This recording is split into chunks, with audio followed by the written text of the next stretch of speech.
Yeah, so hopefully we can see what's going on. Um, let's see. Um,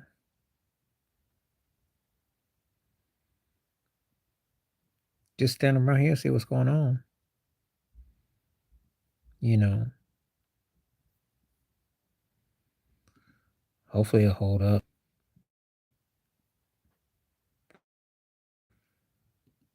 Let's see. Just up there trying to hold this thing up and see if I got some correspondence on here real quick. See what I got real quick. What I got to do.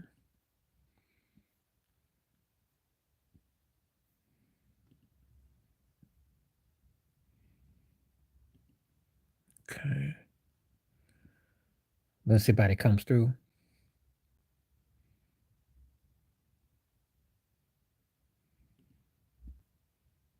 Hmm.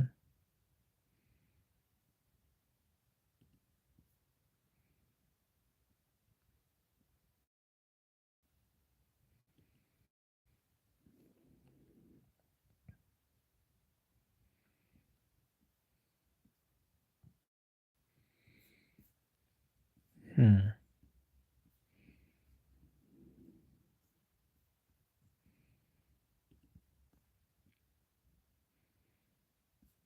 Let's see.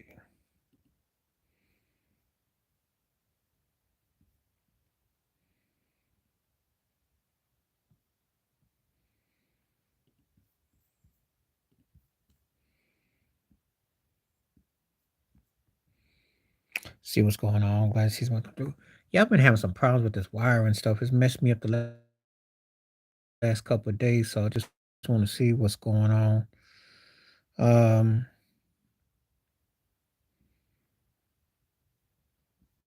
but anyway, got some stories though. Uh,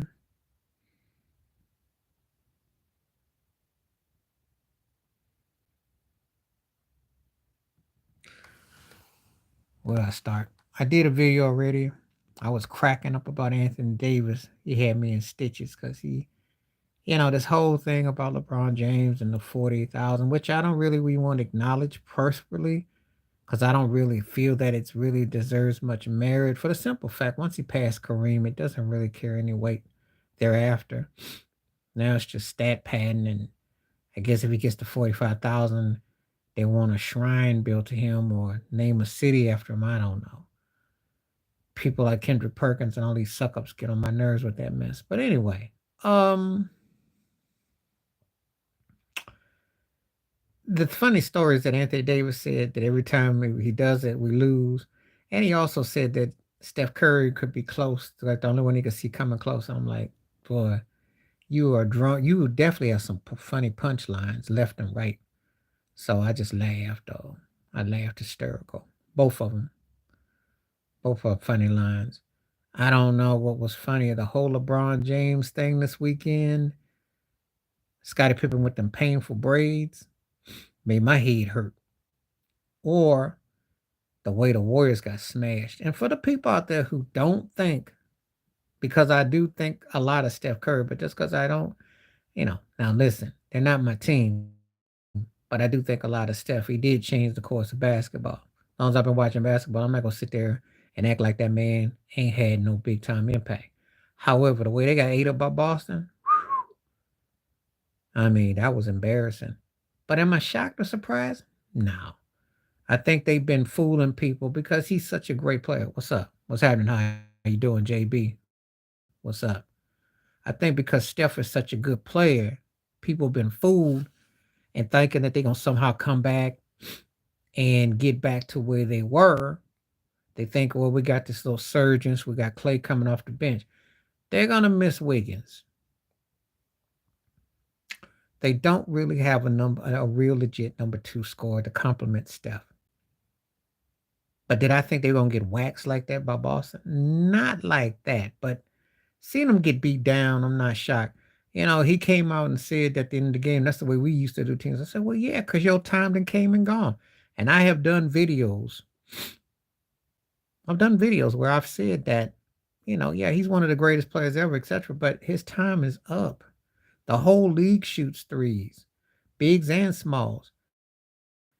And now when you got big guys that are coming out playing on the perimeter shooting long range threes, you don't stand out as much as you did. He's still going to stand out. I don't foresee somebody necessarily breaking his record because he's going to probably get to probably some crazier number, and I don't think that's going to happen. Like when he surpassed, got by Reggie Miller and Ray Allen, those guys had longevity, long legs. I don't see anybody that's going to make those kind of threes because eventually it's going to be a more difficult.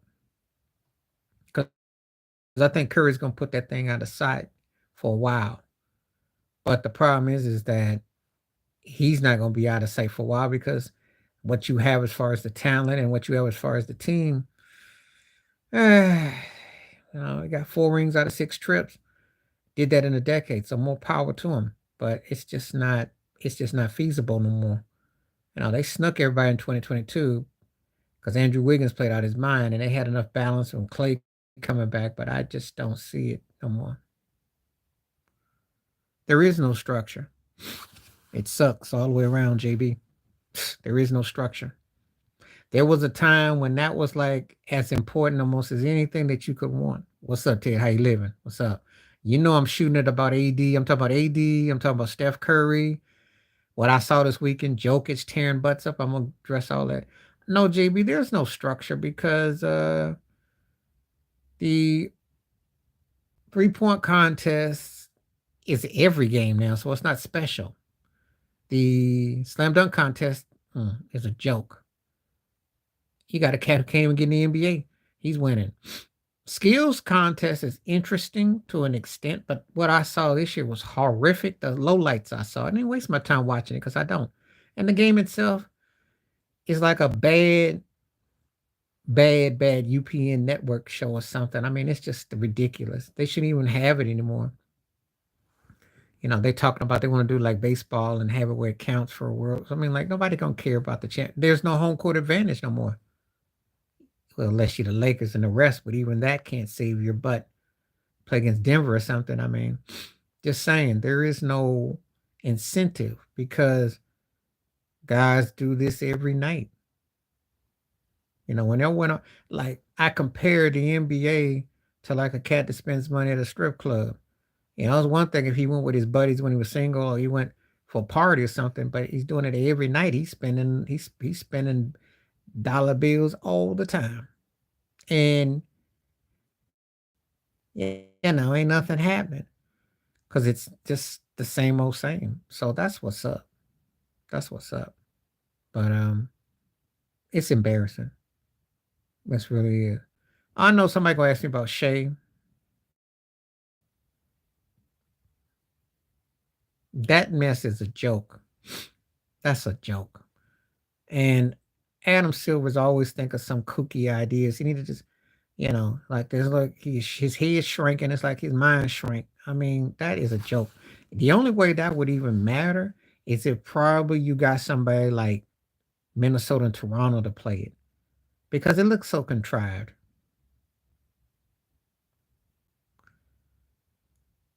What superstars you got?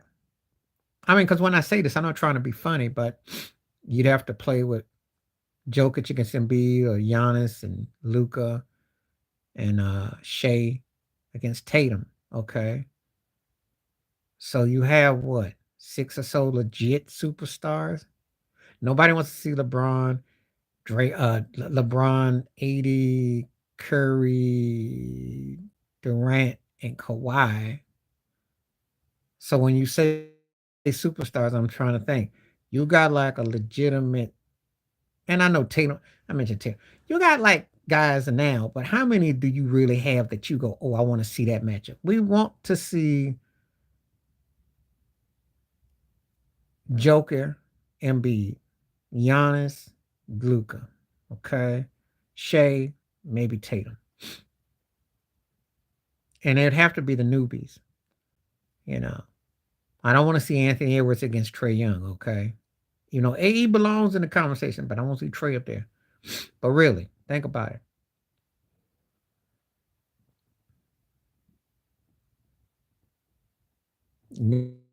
Murray never gets no love. I love Jamal Murray. He don't never get no love. He's like one of the most slept on. He's fast becoming one of the 15 most underrated players ever. If he keep on winning rings, because he is. Yeah, if you had like Trey Young versus my dude Raul, that would be compelling. That'd be compelling. You know. It has to be somebody that's comparable. So my dude Raul and Trey Young. Or I don't know. I have to think. Not at this stage because Iverson been eating. I don't know how he would fare against Ja right now. But I tell you, if he was still in his regular shape against him, that'd been compelling. That'd been compelling. There have been some compelling ones. You know, this is somebody that's retired in the last decade against somebody would be interesting. You know,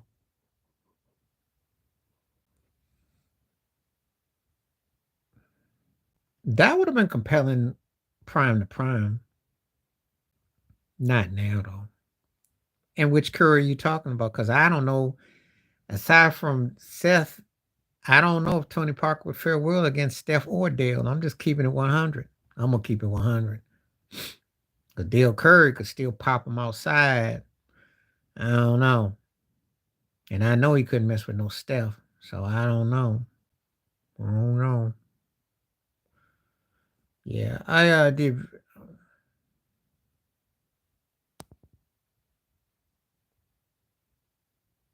What you mean, Joe Blow? I don't know what you mean. Kenton, LeBron, I don't understand your question.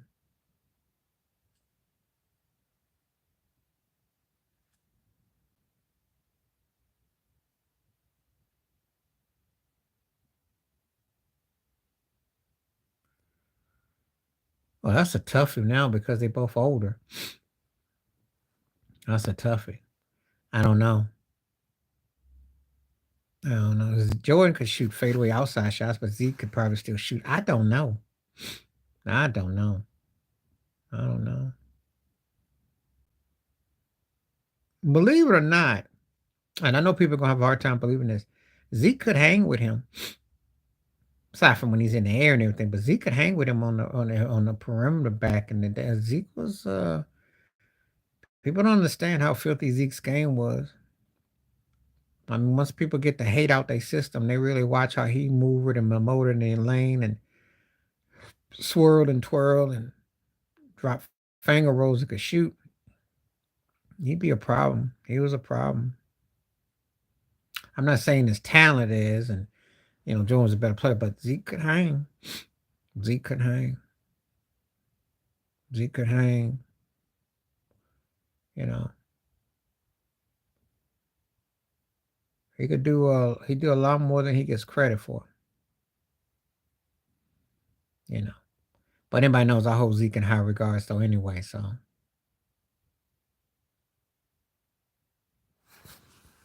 anyway, I didn't understand that one, Joe. Vince Carter was looking. Vince can still dunk. He still got spring in his cheeks. So, um, you talking about like if they were playing against each other? Like if you're asking me prime against each other, or are you talking about the now and then? You got to specify. Depends on which era we're talking.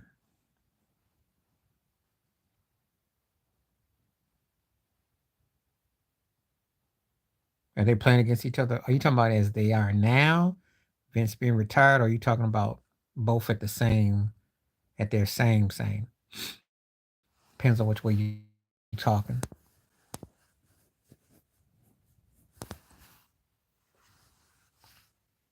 Oh no, Luke could tear him up, man. I thought you talking about 2004 Carter against 2024 Luca. That's a different ball game. Vince ain't gonna beat him, but he'll hang though, because Vince is still athletic. He still move and he still got spring in him, but he doesn't have enough to beat him like that, I don't think. But if you're talking about they prime to prime, that's a different animal. That's a whole different animal.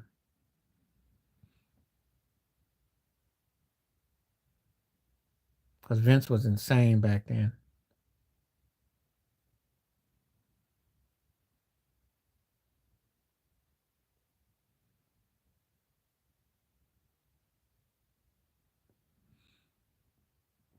And, you know, like I said, uh, again, you're asking me about guys that are got weight on them now, and Nick might could get him now though.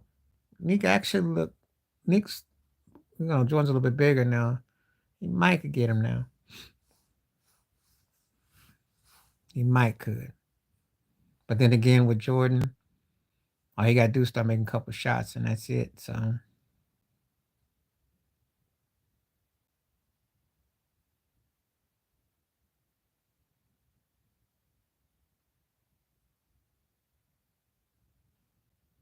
all depends. All depends.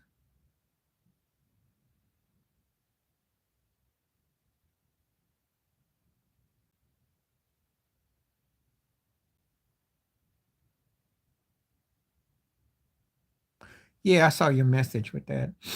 I think he wanted to stay as a loyalist. He didn't want to put himself on the market. And that plus that's a smart 2 year move. So if it don't work out, then he might could bounce after a year. That's what the 2 year extension means. I do think if they hadn't won with Brady, he would have been gone. But he did get a ring like a few years ago, so he probably not as pressed. But it was tempting. I saw that. I saw that. They're in trouble. And they're not that deep. And you know how uh that's going to go on the offense. You already know. That's not good. He wears and tears himself so much though. That's the thing. That's the problem. You know. It's a very physical he's a very physical player. So yeah, that's not good for them. I didn't have any high hopes for them nowhere. I think even if they were healthy, probably top 5 or so. But I didn't see them coming out the East. I still thought they were missing something, even if they had him and Randall.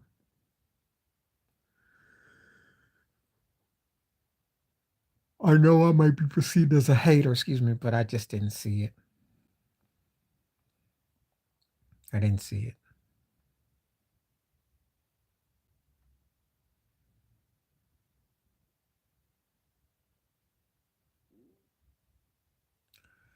Oh, thank you. Appreciate that. He did. I saw those 2 things this weekend, and I was like, "Did he really say that?" 'Cause I was like, "Steph Curry is 35. Unless he turns into Wilt Chamberlain for 10 more years, what is he talking about?" And then when he made that one about every time LeBron breaks a record, we don't never win, I was cracking up. I said, "Oh, that was hilarious." So I couldn't help it. I had to cut them too. I thought this guy is funny. Cause usually, to be honest with you, AD is a cat that's got no personality to me. I seen them old corny commercials they cut for him in LA. Them things put me to sleep. There's Lay's commercials. Yeah, this is after day. That's a Lay's chance. You're like, mm. So when I saw those 2, what he said, I was like, oh, this guy is hilarious. That was hilarious. Yeah, but it's true. Every time he do break something, they get their butt handed to him, and they get outplayed. I mean, it's a fact. And let's be realistic. That's the only thing that people got to tell the truth about because I do think he's hindering AD's growth one way or the other. If AD is going to be the man, he's either got to step aside and stop always stat padding. Because for Golden State being what they are, they butt would be firmly 10th seed. Firmly.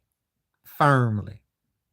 I mean, you got to remember something. You tell me these two got to score like 60, 70 points a game, win 2, 3 in a row, and they still in ninth place. I mean, really? No matter what you do, you're this deep in the season and you just an average, mediocre team with all the refs calling fouls for you, all everybody slurping you, and you just he right. But see, it's just because again, it goes back to the stat pattern. So, but it's true though. It's true. They not winning nothing. And they know, and I did do my diligence about Djokovic. Because Djokovic didn't bust both them cakes. He busted them up like he did Golden State, beating them at their own game.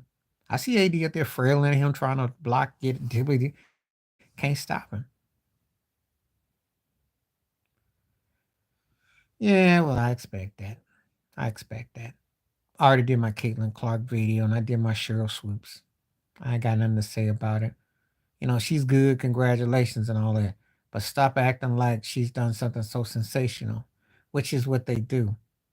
Because when black athletes break these records, no, as a matter of fact, I wasn't going so record, not just black. Pistol Pete never got his full due, if you must know. You know, I've told you time and time again, he's probably one of the 5 greatest college basketball players ever. And he didn't get his due. There was no 3-point line. There was hand checking, and his daddy was his coach. I mean, can you have more pressure? But he had handles. That cat had incredible handles. But, you know, again, way these people are about stuff. And now I was gonna come on like, oh, I'm a hater. I'm not no hater. I just saw better black college basketball players. Cheryl Swoops was one of them. Cheryl Miller was one of them. Different era, different style. Stop acting like everybody played by the same rules and the same media attention. Because they did. They didn't. You know. The 3-point line was as prevalent back then, and you didn't have ISO. You didn't do a lot of ISOs and the zone. Yeah, Megan Moore was bad. The issue. Yeah, yeah. I mean, you sit up here and you see it all the time. Shoot. You know. So,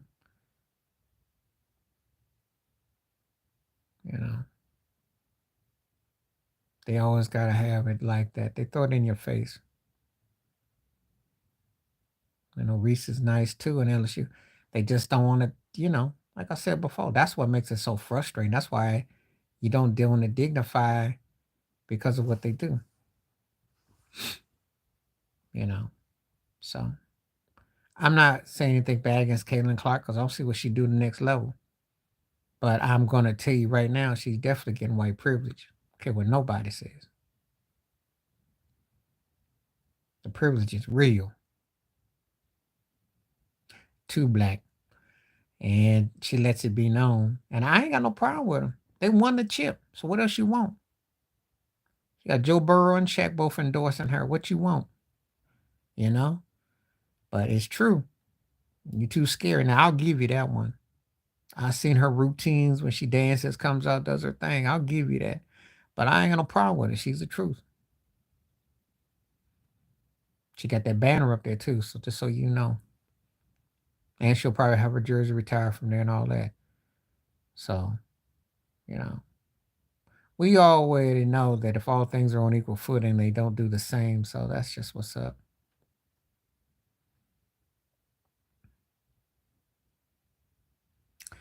Yeah, I'm not arguing that one. Now that might be the most accurate person you see it too black about because I watch her all the time when she's playing and her routines and stuff, and they always got something to say about her. They really just gotta be in a bonnet about her. But she busted old girl up last year. That's what's up. When it won that chip. And they didn't like her dancing on it. They didn't like her prancing on it. I already know. I remember. She shut them haters up. Told you. And then had Joe Burrow co-signer and Shaq co-signer. There's a double standard with stuff though. Man, yeah. And you see the feminization that goes on in women's basketball, that's extra too.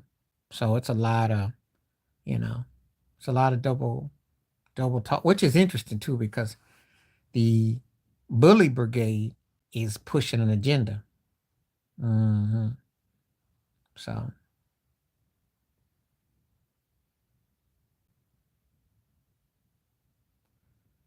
yeah, yeah.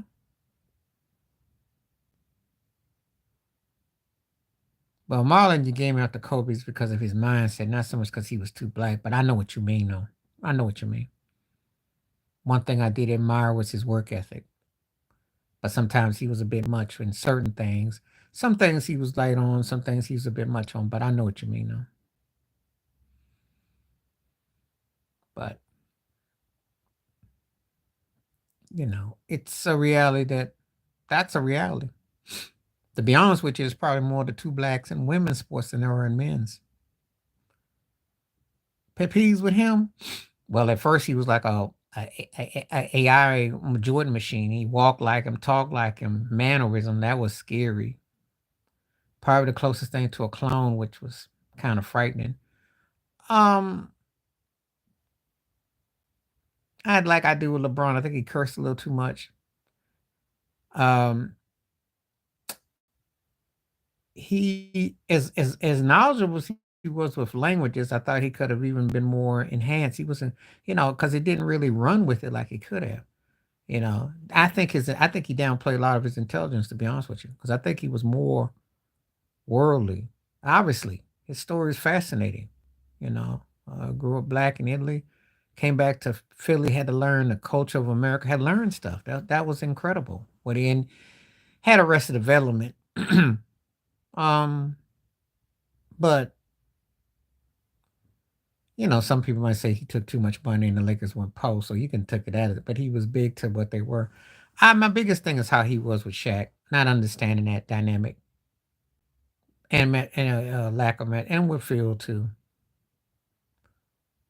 But those things were more on him as a player. Uh, you know, so that's what comes to mind. Hmm. He wanted to show people what he could do. Sometimes it worked, sometimes it didn't. But he definitely earned his respect. He definitely earned his respect.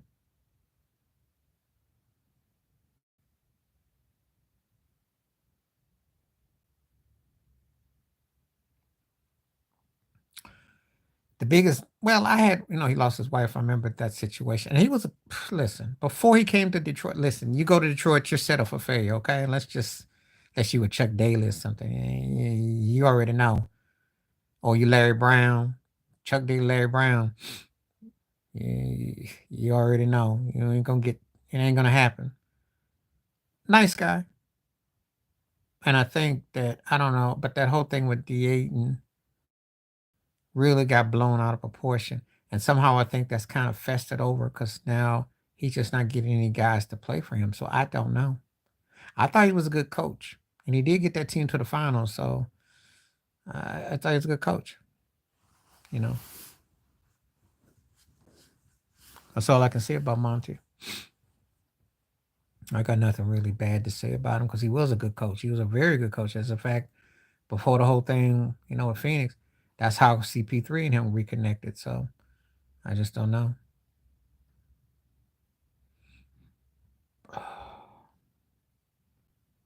And I don't really think about him too much. I mean, I just feel sorry that he's in Detroit because that's a kiss of death right there.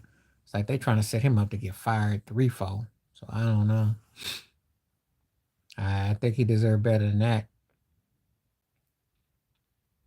If he was a white coach that led a team to the finals and with 6 games, I bet you they would put him somewhere closer to a better situation. I bet.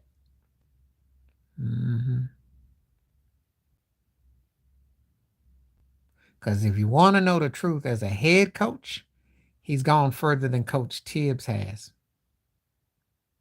with 3 opportunities. Um Oh boy, that's the head coach of Atlanta. I used to coach Utah. He went further than him. See, I can call him out, but I tried to tell you about the Parkers, how they get down, you know, Brothers don't get the same opportunities too much. Tyler Lue is getting an interesting opportunity, but yeah, Snyder. See what I mean? He getting this hooker. Monty Williams ain't getting no. I mean, Utah to Atlanta is a better. That makes that's two teams that are well. Utah started faded, but he did have them in the playoffs. But Atlanta is going to be a playoff team. But you go from Phoenix to Detroit, man, that's the kiss of death right there. That's the way to get your butt up out of there. You know, so uh, so, and I'll think of another coach too. You know, yeah, I don't know what he didn't see it to you white folks. I don't know if he was macking. I don't know if he pulled a um uh what's we call him, Houston's coach. I don't know if he put one of them moves on one of them chicks or something. I don't know what happened. I don't know. But you know, the fact that he can't get a gig, I don't know if it's the brandy head, looking like ET or something. I don't know what it is. They scared to touch him, but they should though. They should, you know.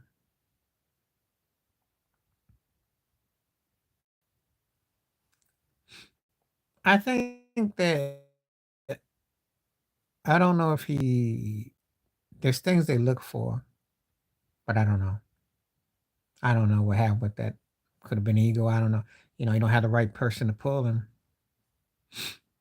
Usually, for whatever reason, they don't usually hook up NBA centers with head coaching jobs that are black, except for Bill Russell.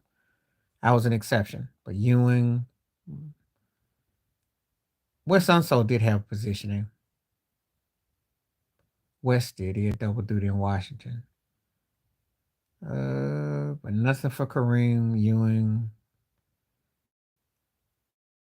Olajuwon, Shaq, Chamberlain. So yeah, but sometimes again, it's who you're rolling with. It's true.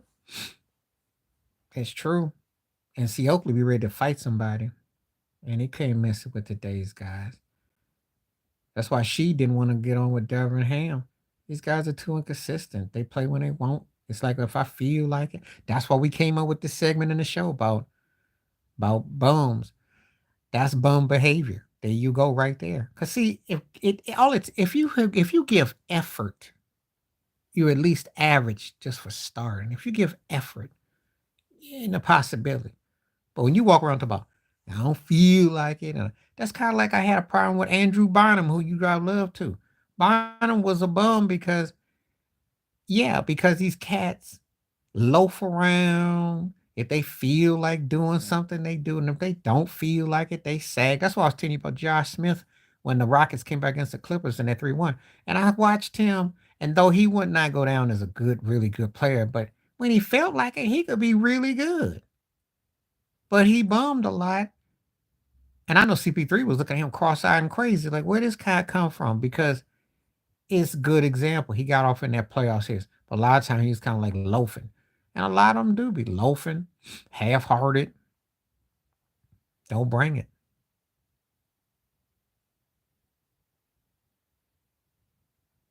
Man, Bird couldn't take it. I understand. People don't understand how hard he put his work in. Because before he was cocky and talk trash to you and let your butt up, he could flat out could play. Well, if a guy does enough on defense, he can definitely create on offense.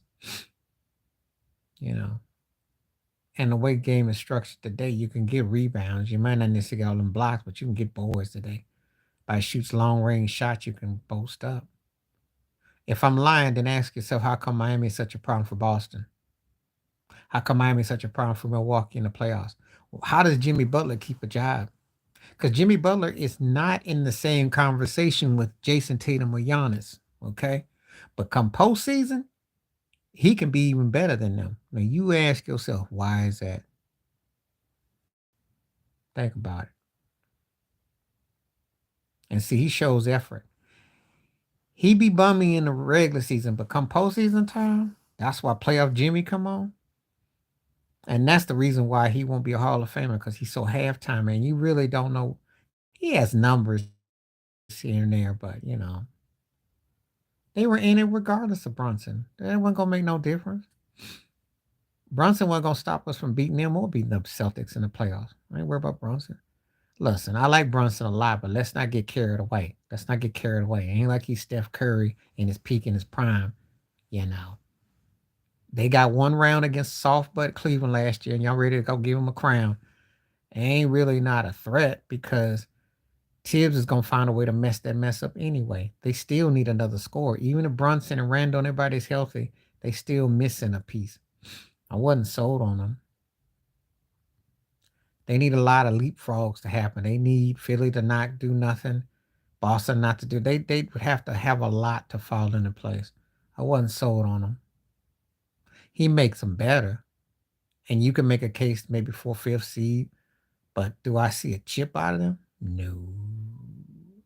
They need a playmaker to complement him and Randall. I don't know who they could get though. He's been winning.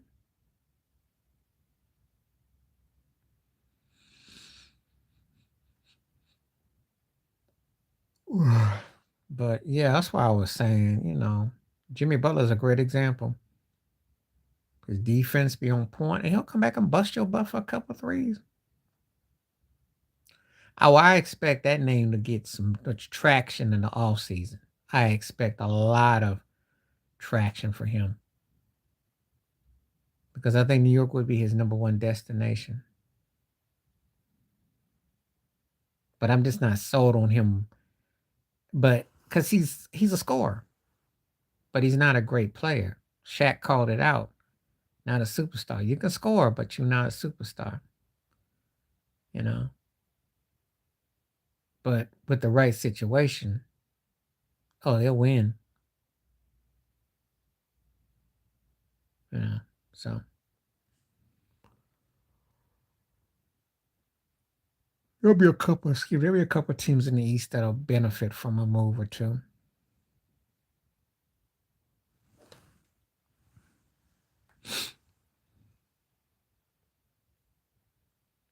For sure.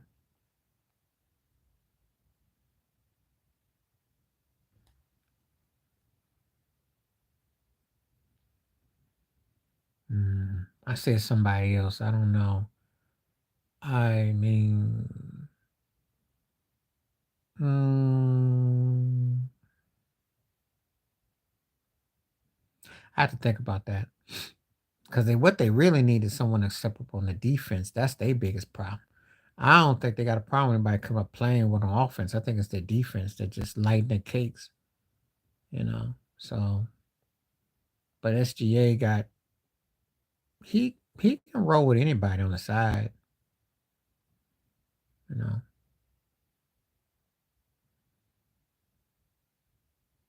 But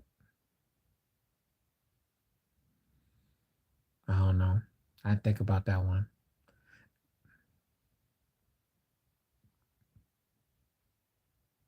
That could work. That could work. That's all they really need is somebody like that, and then get some, somebody off the bench, get some, some D.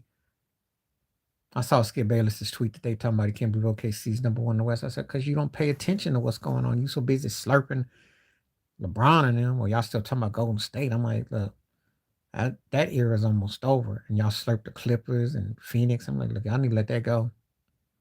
It's Denver, then you got OKC,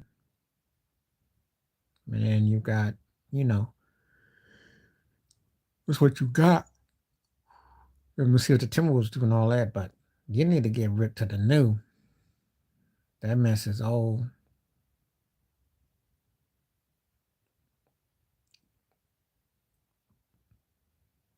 But I think that they could do quite well.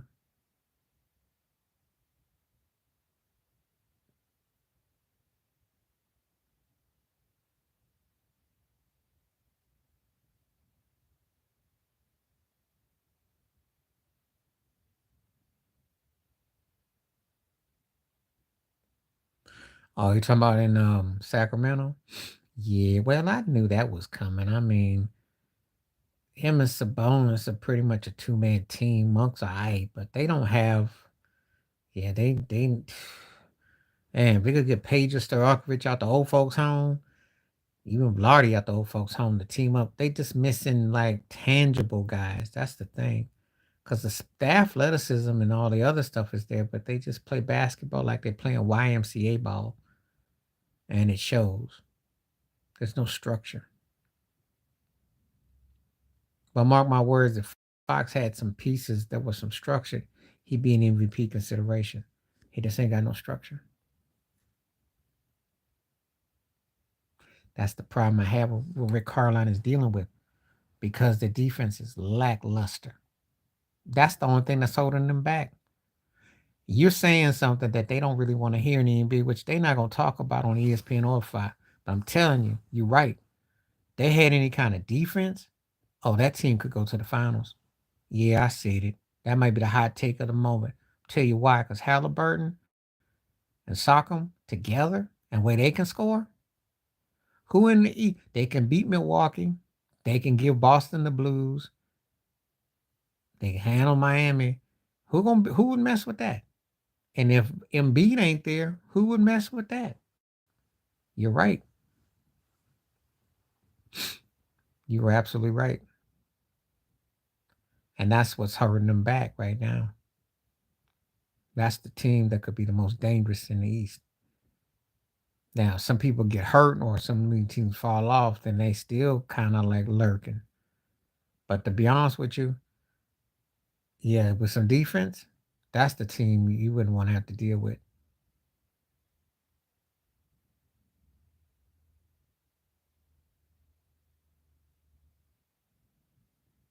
I'm trying to think, who's that team in the West I was saying about like that? And I don't even know if I got a team in the West I could make that kind of comparison with.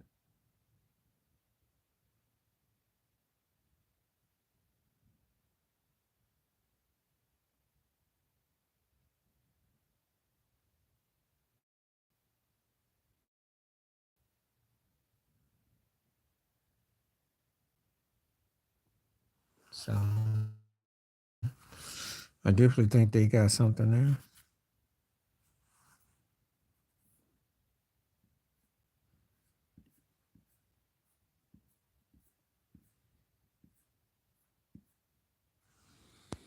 You made a strong case with that one.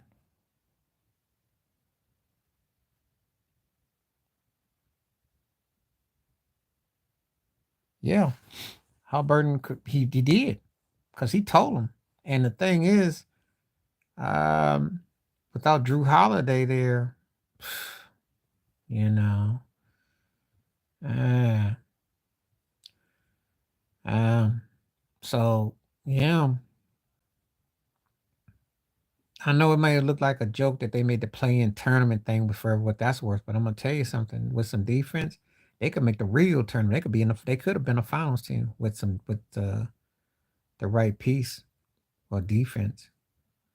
That's what's gonna hurt. That's the thing that's hurt them because they definitely got the town. They got the team that could be a problem.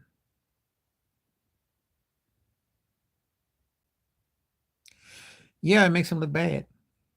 It makes them look bad. And the thing is that Bronny ain't cut for that yet. Can't be no 5.5 guy unless you're gonna be Austin Rivers level. You know, you're not gonna be Seth Curry level. You're not NBA worthy. Worthy. It probably take about realistically, it take probably about 3 or 4 years if we're honest. If we're honest, a junior, senior maybe. He ain't ready yet. But LeBron up there popping off about what he sees on NBA Network and what he sees, and you know, a different type of animal. Plus, his daddy was a good player. Griffey Jr. turned out to be a better player, but his daddy had winning tangibles. But the thing was, is that Junior had the mechanics and the work. Hey, it just culminated. Different situation. Different situation. You know. Now, I'll give you a good example: Barry Bonds and Bobby, because Bobby Bonds was great. It's just that Barry turned into a great turtle. Bobby was a beast. So it can happen, but it's a lot of pressure. He should be very excited that the kid is still alive and well. That's the most important thing. Let him grow. But he's got a lot of fundamentals to catch up on. And I don't think it'll look good if he's playing with his daddy in NBA. No way.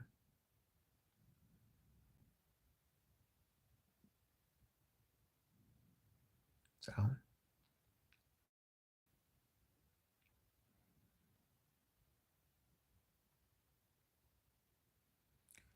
yeah, well, more like a never was. But, you know, it don't always happen like that. But, you know, let's just say Barry came up so big that you can't even, you know,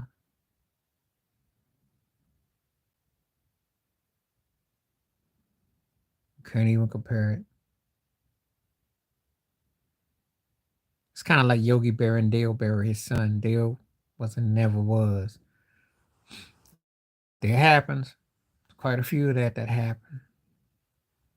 I know they're going all off about the Manning cat that's in Ole Miss right now. So they're trying to make a deal about him. So we'll see if the family tree continues.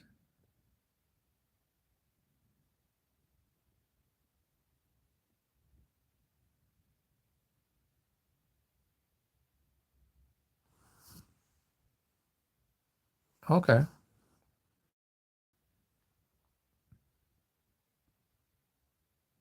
Okay, that's cool.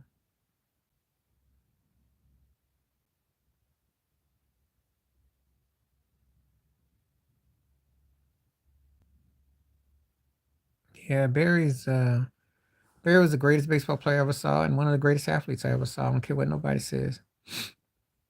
You know. They not treated like it though. They treated like the back of someone's foot that ran over by a motorcycle. They don't get treated like royalty though. Not by what I see. Because if that man ain't in the Hall of Fame a decade ago, that tells you all you need to know. That's not royalty.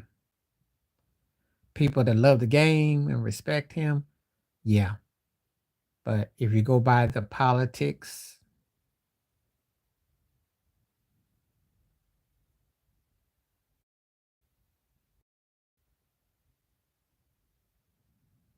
so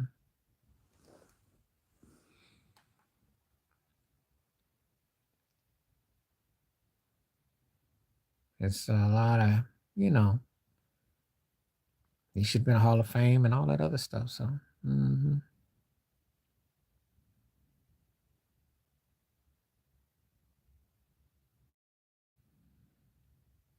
I think when he hit the 73 home runs, I think when he broke the record, I think um, there was that one game. Oh, what was that game against? Because he made a game-winning catch in the outfield, and then he hit a home run. He went to go see his dad in the hospital after. Forgot what year it was, but that was quite a monument moment. Those were probably two of them. And I still remember the home run he hit against the Angels in the World Series. That ball never came back down. They still don't know where that ball went. Jeter's the catch against the catch in the when he dove into the left to the stands, throwing Jeter out the plate, which was incredible. His 3,000 hit. He had those tangible moments. You just remember those moments he came up big, especially in the postseason. Just had clutchness about him. That's all.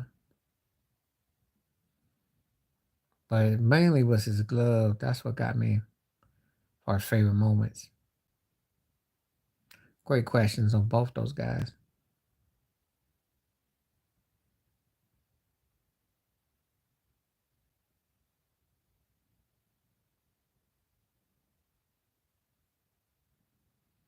So yeah, big fan of both of those guys. Mm-hmm.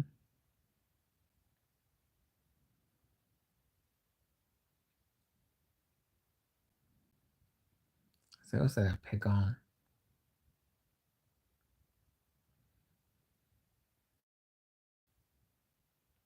It's always good to talk about baseball, especially when it's great players, because I like to, you know, and I did a video today about, well, because I disagree with him on Vlad T. It was about Daryl Strawberry.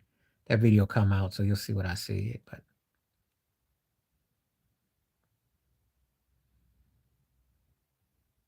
well, mine is pretty much when Clemens that threw that bat at Piazza. That was crazy.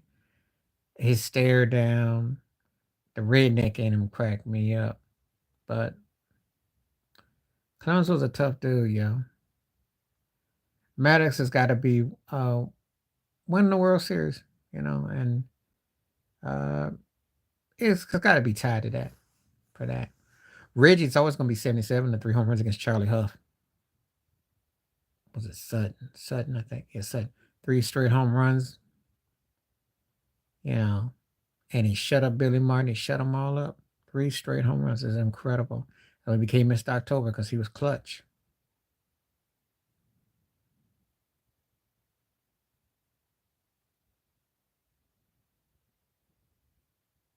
So, well, Pedro just pitching because I remember how dominant he was. I didn't really care about him pitching Zimmer, even though Zimmer looked like Porky the Pig. But no, Pedro was a bad boy. He just was, it's not, he pitched deep 8 innings, he would go. He was a guy you couldn't mess with. McGuire, when he had him and Sosa that year, I mean, I thought he came up big. I still remember as a rookie, he had an incredible shot in a game. He had incredible strength. Yeah, it was. Tony Gwynn pretty much won the batting title going to a World Series. Those are the things that kind of stood out with me when I think about him.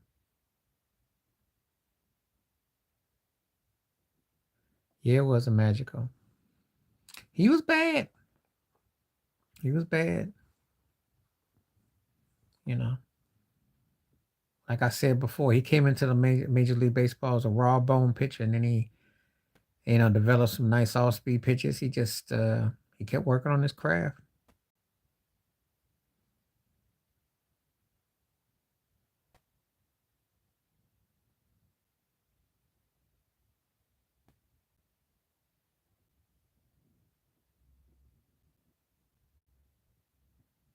So I remember,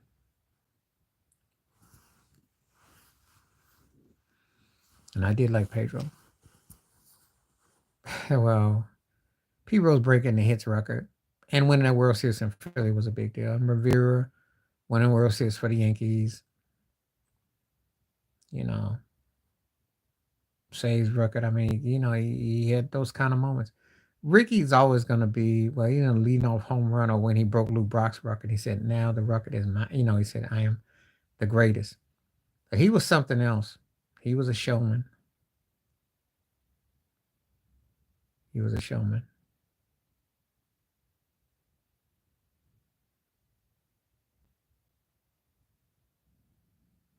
Yeah, Ricky.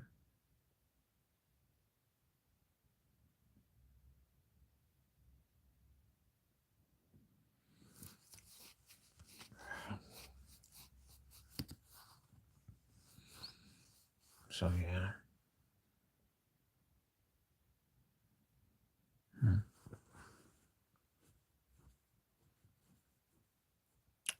The 8 straight games hitting home runs, the Robin at home at center field.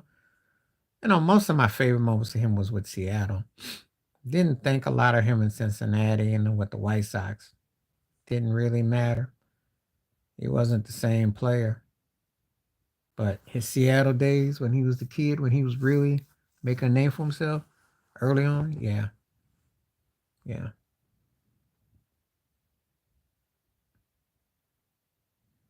Even though the most toughest one is when he scored the winning run against the Yankees. So, yeah. But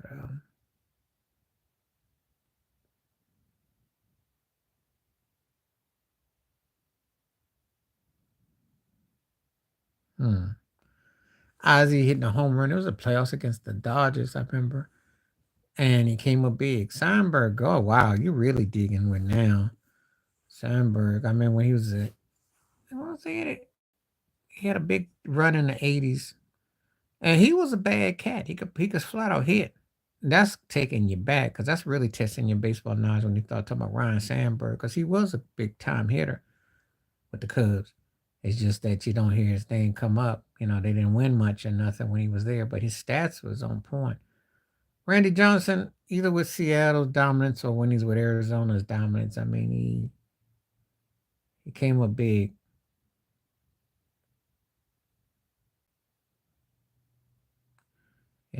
So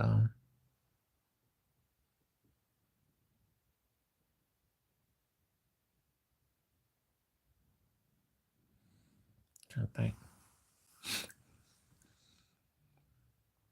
But yeah.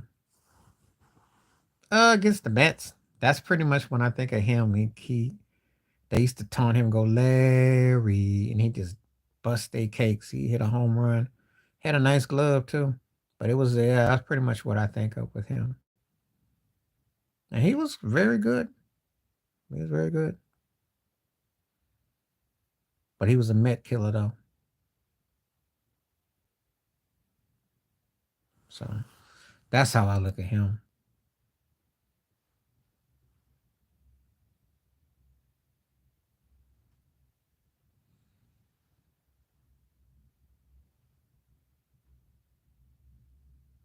Yeah, he was trolling. He was trolling. He owned it though. I mean, they knew it. I mean, he was. Yeah, he came up big against them. I mean, they couldn't do nothing with him. I remember like yesterday.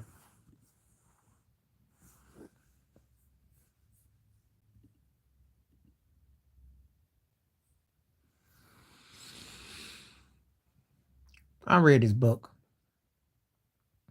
So, yeah.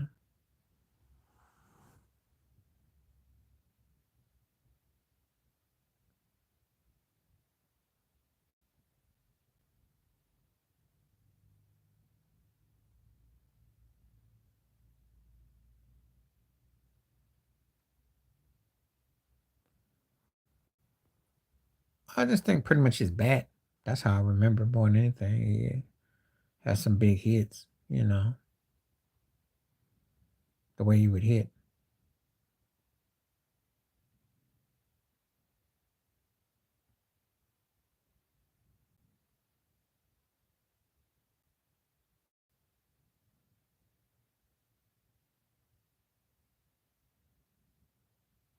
you know.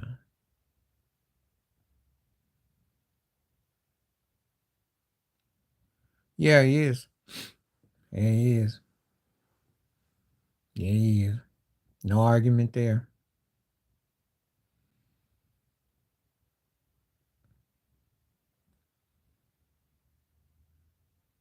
Just that the team don't do much though. That's the only problem.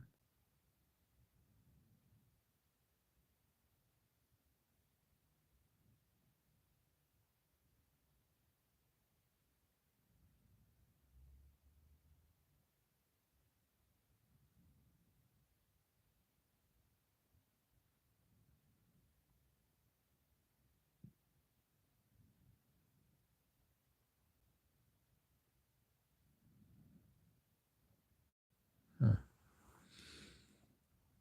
So yeah. Yeah, I remember him very well. There's been some good fathers and son tag teams. I do too. That's why I'm doing these. So if you notice, I'm doing these segments on yeah, my latest on my videos. I'm doing this, verses got me going because I thought about Franco and Emmett, and I thought about Aikman and Bradshaw. To the last one I did today, it'll come up. Should be coming up any moment on my video list if you peep it out. Breeze versus Marino. I miss it too. I miss it because even though there's a lot of whackness at quarterback and It's just more entertaining to watch than the NBA. The NBA sucks. I mean, it's brutal. It's brutal. Certain games I miss. Certain games. Depends on who's playing. I mean, right now, Kansas City is the most compelling team to watch. And we were picking on a list of the most compelling team. I thought Detroit was compelling to watch. That was intriguing. Um, well, you didn't really know what Jordan Love was going to do, but that he came up big. It's just that y'all had growing pains. That's all. You got to replace Aaron Rodgers, and that carries big weight over everything you do. However, Jordan Love showed he belonged. So if you connect those dots, you got a chance to be a pretty special team in the next couple of years. I won't say next year, but I'll say the next couple for sure. Could be taking things over. I've seen enough to say that.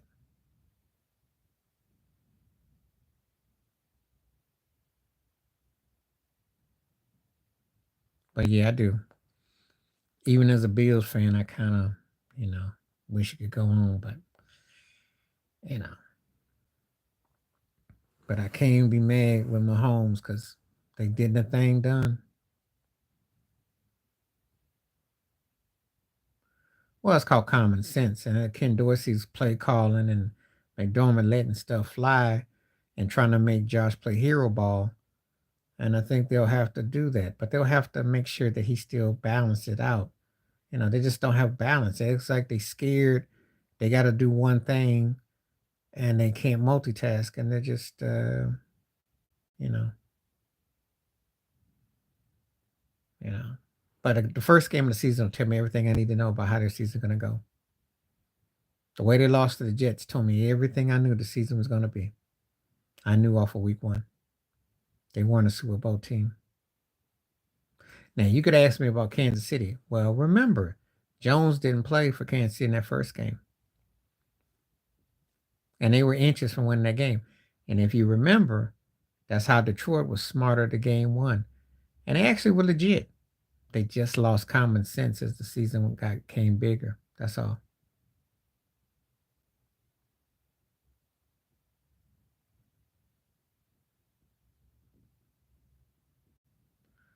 Because that should have been the Super Bowl. Kansas City and Detroit.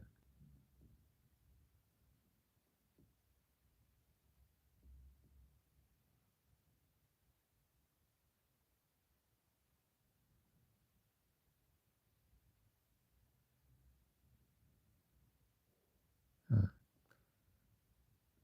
If if Herbert listens to him and stays away from doing dumb mistakes, I don't know one thing. Harbaugh ain't gonna be doing no 4th and 1 at his own 28-yard line, up 10-9. He ain't gonna do nothing stupid. I know that. That's for sure. So the dumbness will be eliminated. Just a waste of talent in a team that just got used. But he got his work cut out for him. I mean, and you are going into Mahomes era. And if I'm a coach, it's a terrifying proposition because you're going into a division that's pretty much been owned and operated by one man. It's tough to deal with dominance. But Harbaugh's a good man to figure out. So we'll see. We'll see. You know. But I knew he'd come back to the NFL once he got his ring. He'd done enough in college. You know.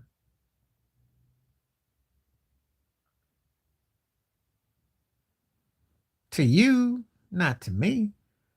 Listen, I got respect for him as a man, stepfather, and I saw all that. The elder did that video. I might consider doing one. That whole thing with Future and all that and Sierra. As a quarterback, not interested. I just don't see nothing coming out of it. And he can, and you, and listen, you can count this March. What's this March 4th? You can quote me. I'm not expecting much. So surprise me. Win 10, 11 games as a starter. Surprise me. I just don't see it. I see a guy that got a couple years at most in the tank. Took too many shots.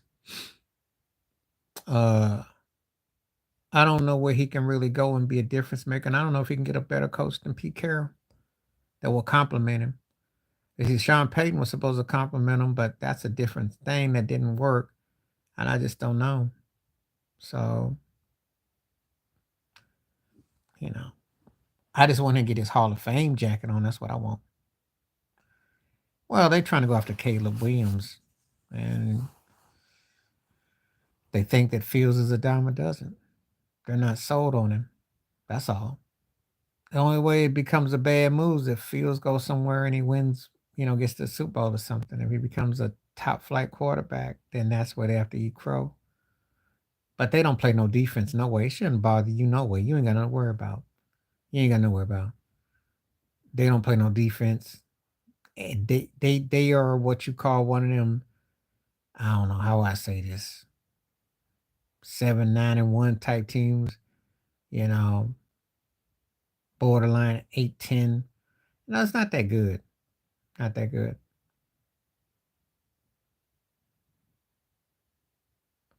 Well, it all depends on what Caleb Williams decides to do, what they can get in the draft. But if they get something to their liking, he's gone. I wouldn't blame Fields. It's been not fair for him there.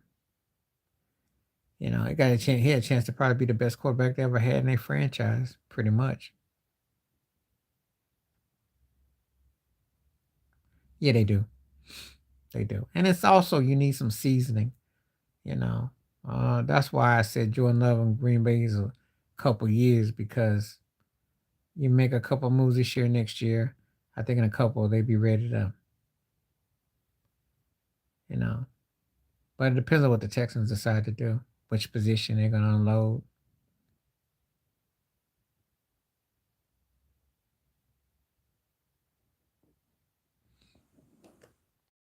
That's how I look at it.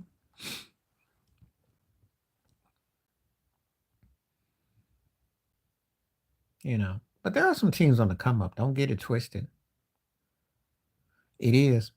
Listen, even as a fan, one thing you're gonna find out about me, much as I love my teams, if I'm talking about the Bills or the Heat or the Yankees or something, I'll keep it real. If you say they suck, I'm not gonna argue with you. If you say they aren't achieving, I'm not gonna argue with you. You say they win the close them, I'm not arguing with you. Because you can't go year in and year out 5 different ways to lose 5 different playoffs. Meanwhile, Patrick Mahomes is what? He's 3-1 in Super Bowls. So you're not gonna get but so many chances. And one guy's running up, getting rings, and you're getting knocked out, and you're watching them on TV like we are. So I'm not arguing. They is running out. Because Josh, you ain't gonna be magical forever. You know. Get hurt one year or something happens, that's it. So that's why I said before, first game of the season told me everything I need to know. Yep. And shenanigans, as you call them, musical city, and playing musical chairs with your quarterback. Somebody got to give. You know how long you think you're going to be the best team in NFC? How long you think you're going to be able to keep dominant during the season but don't finish? And this is Frisco we talking about. This ain't like Minnesota. This ain't like the Rams or somebody else. We're talking about the 49ers. Y'all had a tradition of winning. Now, when Cap lost, okay, to Baltimore, okay. But you had Jimmy G just misfire, and then you lost on a brain dead play with 2 different. You got to win. You got to win. I don't blame them. They had standards. They used to have standards. There've been 8 Super Bowls, and I don't hold that one against Kaepernick because Baltimore got him, but it wasn't his fault why they lost that game. But these last 2, those were choke jobs, okay? Those were choke jobs. And you keep thinking you can put anybody back there to play quarterback, and you keep finding ways to lose. And plus, you've been to 4 NFC Championship games, and you lost one of them. You lost one of them because you should have beat the Rams, and the other one you ran out of a quarterback.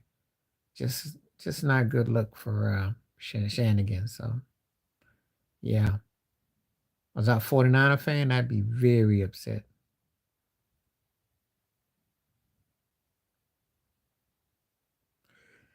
Well, yeah, because Dak is standing there, and how long is he gonna keep being mediocre when they need him to come up? And how long can you keep a great defense or parts that appear to be great, but how great are they? No real running game, and your receivers put up numbers, but it ain't. It's only against whack teams. So, as long as you got Meathead as your coach, well, there you go. And Medlin Jerry or Medlin Jerry. So, yeah, yeah, you're right. You're not lying. And they ain't exactly getting out of first round or to maybe get to a second round. So it's not like they exactly setting the world on fire. So they have not seen an NFC championship game in almost 30 years. So that's yeah.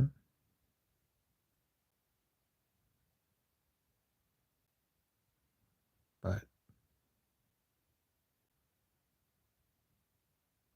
I said I remember when Jerry was like, "Oh, I can get 499 other guys to coach this." Well, after Barry Switzer, what then happened? You closing in on that 499. That's not a good look. Yeah, you funny you mentioned those last three of those four teams you mentioned were teams of the 90s because the Texans weren't, but Buffalo, Frisco, and Dallas. My, how the mighty have fallen. Buffalo last time in the Super Bowl, 30 years ago. Dallas's last win in the Super Bowl, 28. Frisco, be 30 coming up. Should tell you something. I saw that turkey with the Make Black Lives Matter. You talking about the one that's in Carolina, that South Carolina turkey? Because I was watching, yep, I was watching Lisa Cabrera and she was talking, and I saw that turkey with that cap on his head, like, oh Lord. And he called him the new Dr. King and all this. I'm like, oh boy. He be finding them though. He be finding them.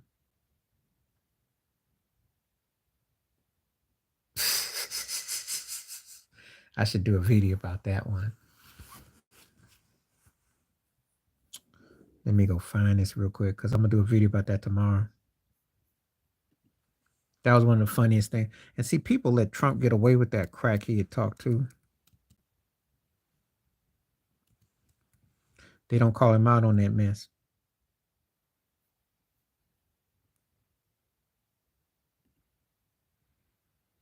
They don't call him out. Ah, well, I'm not gonna do but this cat is hilarious though. It's the same thing though.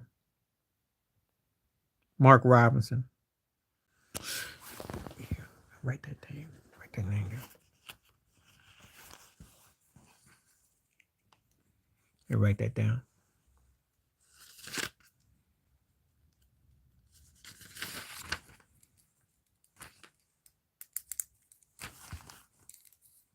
Trump.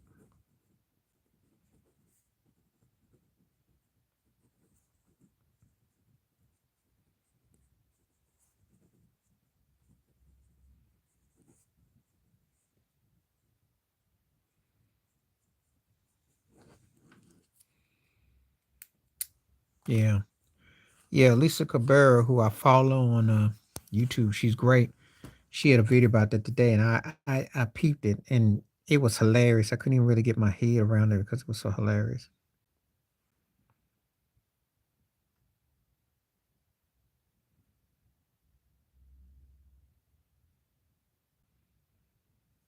Crack me up. Hey, what's going on? Yeah, she did, and it was like left you speechless. How you doing, KS? How you doing? Yeah, I couldn't really digest it too well because I was like, really? I'm like, where he be finding these people? You know? Well, he obviously thinks if he gets the black vote, they will offset because it's been black folks that's gotten his behind tied up in court. Obviously, in New York, with the fines he's got to pay, it was a black prosecutor. And then, of course, Fannie Willis in Atlanta, even though that they trying to turn the tables on her, got his butt left to right. So he's trying to trying to use it. I see what he's up to. There's some ugly butt shoes too. Somebody buy that mess though. Somebody done buy it. He knows how to market himself. I'll give him that.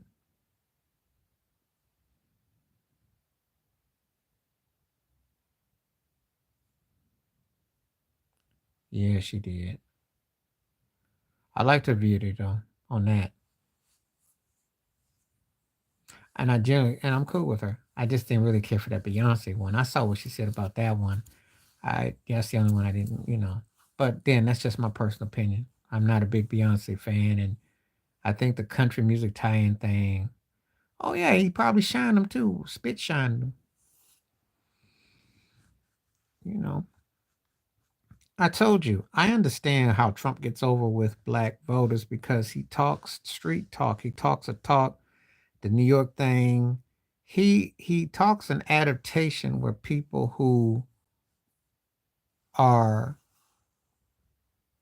uh, used to that type of lingo, but people who read between the lines with him know that he's jive.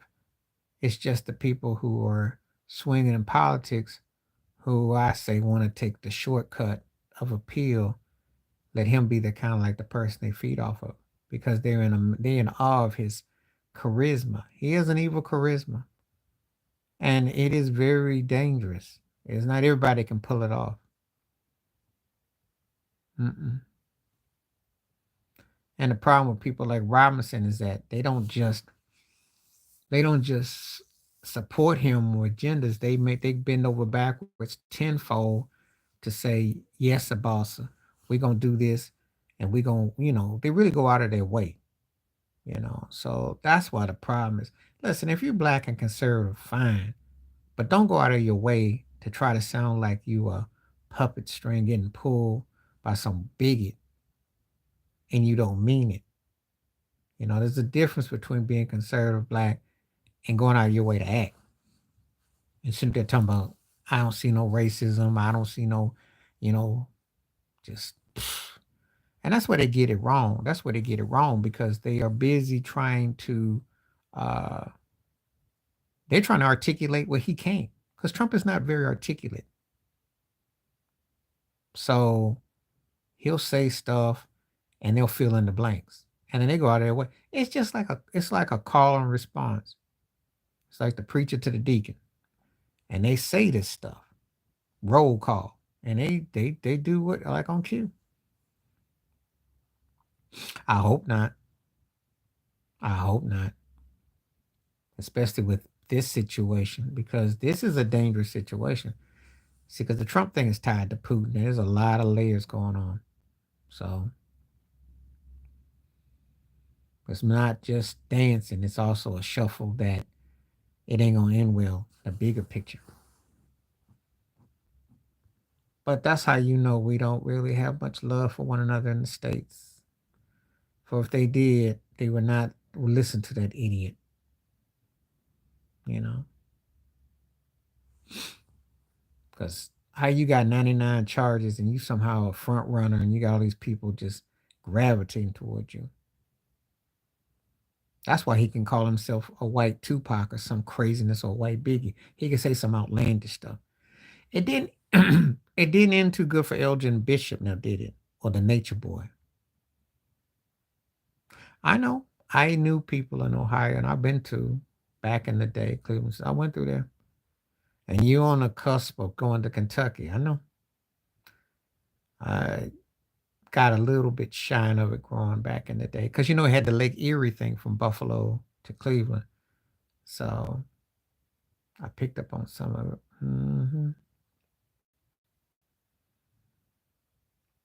And a lot of people don't talk about it, but they very much so. That's why I gave Ohio props for coming up with the funk music, because that's the way to retaliate. Not dealing with them bigots, but oh, it's no joke. It's no joke.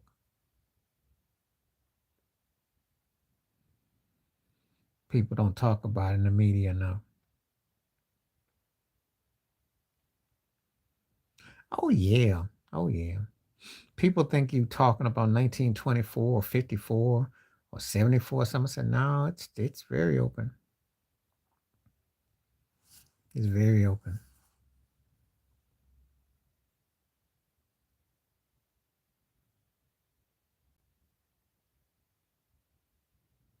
Very open.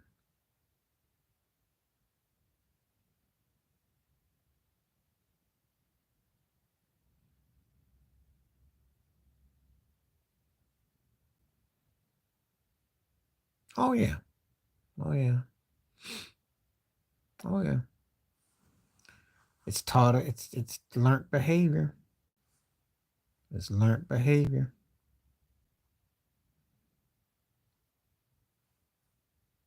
It's learned behavior.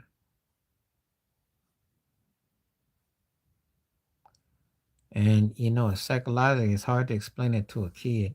It's hard to explain why is it like that. That's what makes it so depressing and deplorable. And none of these politicians people talk about it. They do, but yet they want to be down. They start off being down. Like I said, it's like J Lo and Fat Joe. But then when they get a couple dollars on them, then it's Jennifer Lopez, and then it's Joe Garolo. It does no longer identify and gets close to that base. Then they start to use proper English and enunciate, and yeah, they do all that. That's a reality. I had that happen. I learned that when I lived in Texas. I had my experiences. Some about those peoples was cool, but some were just straight up haters though. And that stuff was taught. But they were watching you though. They're watching you.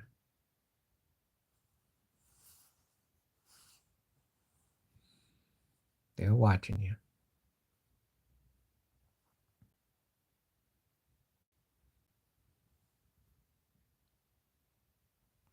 There's a lot of them that do that. A lot of them. They just don't get called out on it because um, within the culture they do, but it doesn't get the same disdain as black folks do. But it's a lot of it like that though. I've seen it. You know. I wonder what they think about with Ricky Martin. I knew for a fact that Oscar De La Hoya didn't get this because he was so popular in America and he fought hard to get his heritage love. Alex Rodriguez fought too. Some of them feel that they don't. So A Rod done something about it. Have you seen Alex Rodriguez lately? He he darker than my black. He's darker like my hat. And you see A Rod now. hmm But see, they all got African blood in them. There is no one of they all got African blood in them.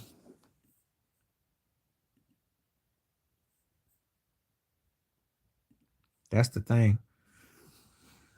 Because I saw this one that was a light skinned Latino dude, and when he found out he had African DNA, he almost about did a cartwheel. Oh, he got a real tan.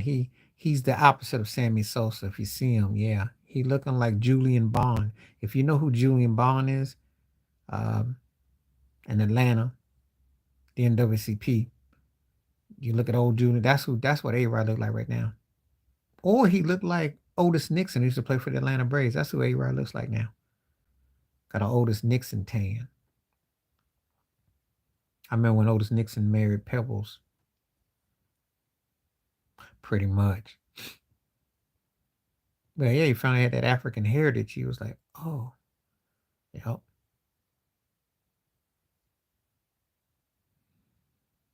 So, yeah. Yeah, they. I like it when you encounter. I mean, it's but again, they don't because again, it's not as seen the same because the more whiter they are, the more accepted. That goes with all cultures, though. You know, I had a discussion with a woman on Threads about that because she been traveling the world, and so she was like, it didn't dawn on her about all the traveling how she got more accepted because she looked the same way. I said, well, yeah. I said, where you been? You ever have a conversation with some people in them places and I wasn't DMing. I just was like I was making a comment because I was just keeping it honest about her comment because she went there racially, and I said, well, yeah, because the lighter you are, the more accepted they give you in different places. I said that's just the way it's been. A funny thing in white world, they always talk about tall, black, tall, dark, and handsome. That's the comical thing I ever heard. Yeah, but the thing about Rossi is that she was in a predominantly white man sport, and she kind of had a brutish kind of vibe about her, which it didn't really have the appeal. Put it to you like this: if there had been a Beyonce type that could fight like that and blew up, then Ronda Rousey would be claiming to be hooded than hood. Okay, that's why she and probably was told to pass by working with old Dana White and his trashy behind. Because I'm gonna tell you something, Dana White ain't really no different than Vince McMahon and Puffy when it come out. You just ain't heard that drop it yet. The Dana White thing is gonna definitely come big. Definitely gonna come big. So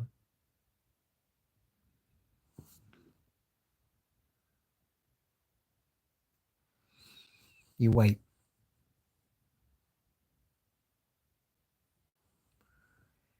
And she was older, and they knew. They knew.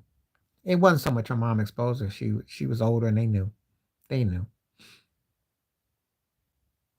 They knew. They always know because they got spies in the mix. I remember when she and Michael Smith on ESPN when he's working there, they did that mean mug together. That was hilarious. You know. But she didn't. She caught on, but she wasn't big, but so big. But let me put it like this: if she was making them some money, they'd have kept her butt on like they kept on what's his butt? The cat that's they steal the one in Fort Floyd. Why am I thinking about that Irish racist trash now? You know what I'm talking about. Oh yeah, they got eye spies. But they still got a bag for him. And he sucked. He ain't been much since he fought Mayweather. Yeah, McGregor. So you tell me. And he came out the same time she did. So how's he still relevant when he really ain't been relevant about 4 or 5 years? But yet they still keep a bag on him. And he been racist, and the whole thing with that van, all that mess was caught on tape. He didn't get deported. He got a liquor drink. Come on now. But her problem was she either said the wrong thing, or like I said, the bag started to rip. That's what happened. There wasn't no more money for her. Dana White does what they want to do. They kept McGregor around for a long time. And if I'm honest, it'd be easier to sell a female than it would be a male that's washed up. Think about it. So N-word, and then that whole thing with that van when he attacked that van, because that was assault. And he didn't get deported. He's an Irishman.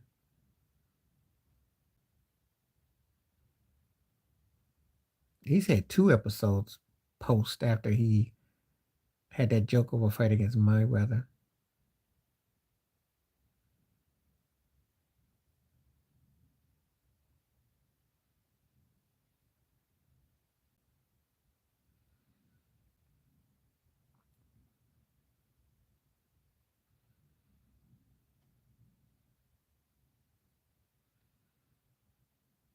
So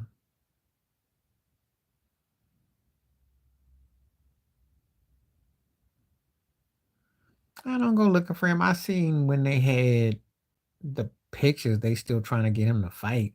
I'm like, and what he gonna be fighting in the old folks' home? I mean, come on now.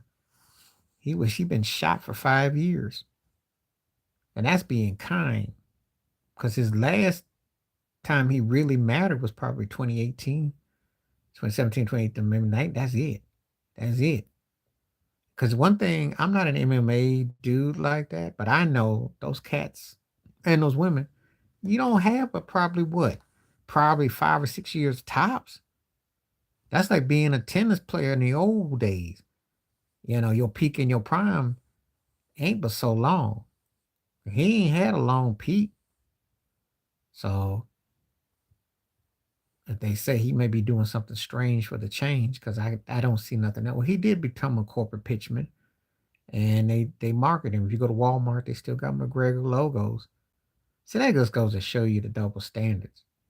He didn't say some real twisted stuff, antics, all that. Nah, I ain't looking for him. But I just know that that's why he still got that. He got that bag on him now.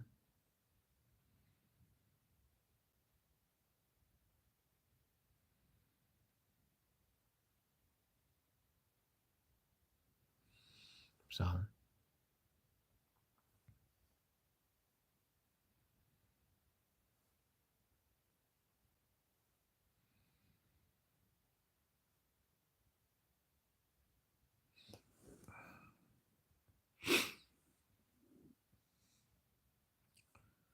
no, I haven't seen him at all.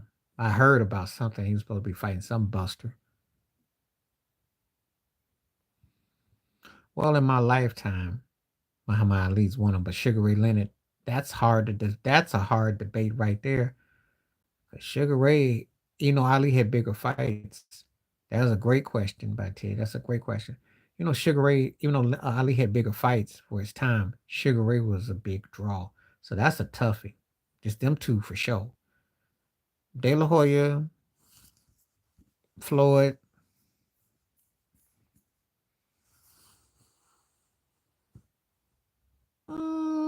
I can't. Tyson. Those guys come to mind. Holyfield would probably be in that 6 to 10 slot. I said George Foreman would be in that argument. Um,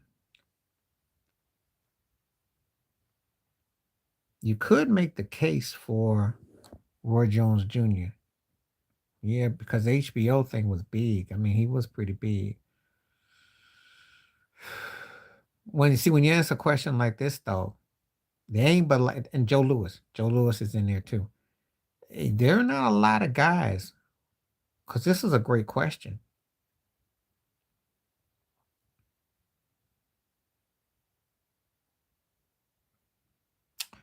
Mahomes, Brady, Montana, just like that. And then I'd say Peyton Manning.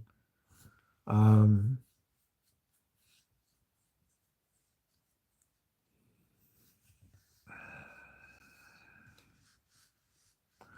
yeah, I could say. And who else would I say?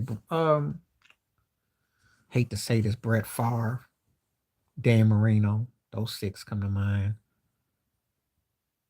Uh, Roger Staubach. That's seven. Aaron Rodgers, eight.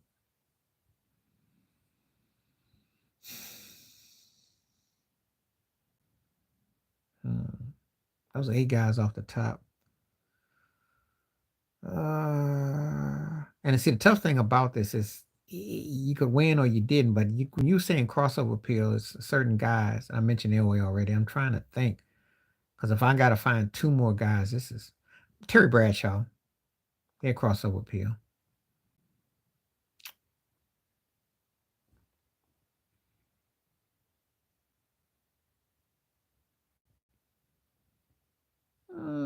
I guess Aikman because he does TV commercial.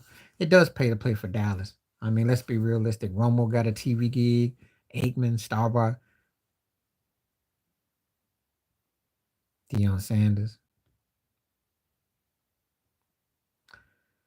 I would say Merle Olsen, Mean Joe Green, Troy Polamalu, because he got those commercials and stuff, and I got to go by that appeal.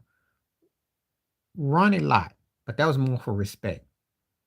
Dick Buckus, Reggie White, Bruce Smith, Lawrence Taylor, and let's see what else could I finish with. Um,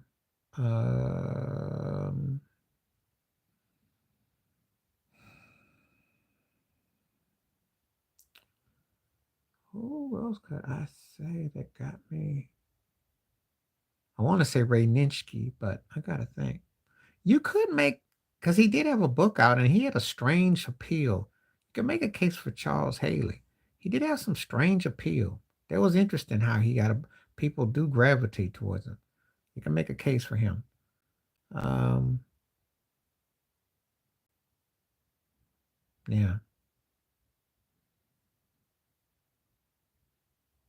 Yeah, he was big. It was in a different, it's not like what I put the top 10 though. The guys I mentioned, I would say they had real crossover. But Randall will definitely have appeal. He definitely had appeal. Just like Jack Lambert did. Some of those guys did. But there's crossover appeal, and then there's that appeal where you're respected as a player with who happen to have some crossover. But the guys who had the big crossover, they get like they're known. Oh, and I forgot Ray Lewis. What am I talking about? Ray Lewis, Sapp. So yeah, they would be there before John Randall. Yeah, those two. That's who I was missing. Because Sapp had more appeal than Randall. And Michael Strahan too. Let me not forget about Stray, since you went back. Because it counts for who you play with. I could make a case for Alan Page, but depends on who you play with and and when you came out. So yeah, Ray Lewis would definitely be way up there.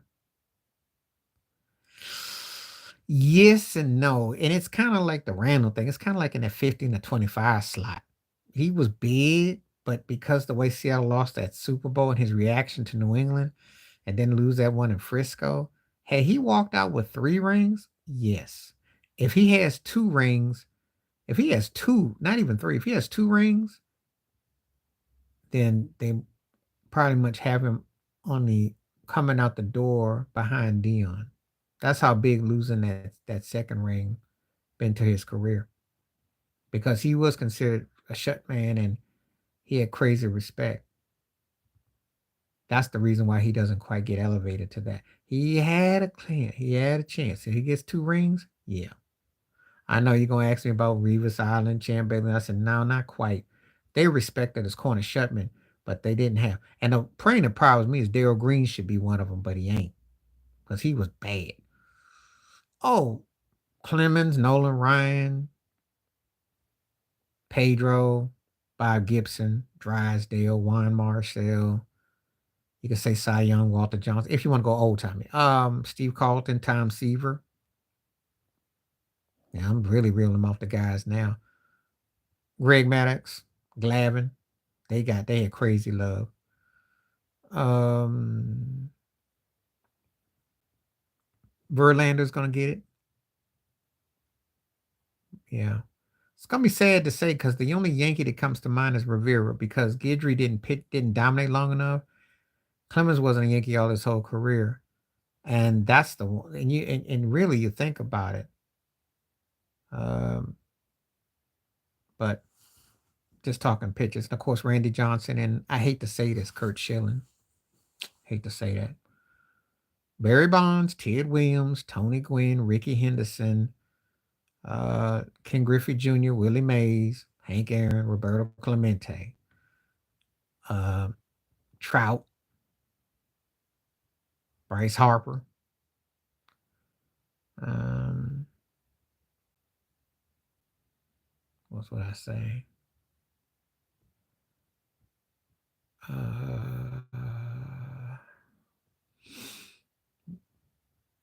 Mookie Betts got a chance. It's closing in. Um,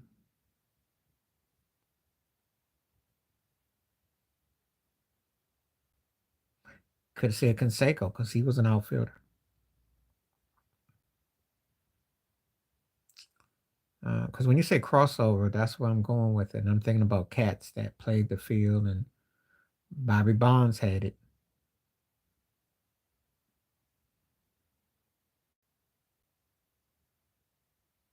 Ichiro, Reggie Jackson. See, their names starting to just come out, and I just be sitting there kind of thinking, Manny, I'll give you Manny. Yeah, yeah, a crossover appeal. Uh, hmm, Andre Dawson. Yeah, Dave Winfield. Yeah.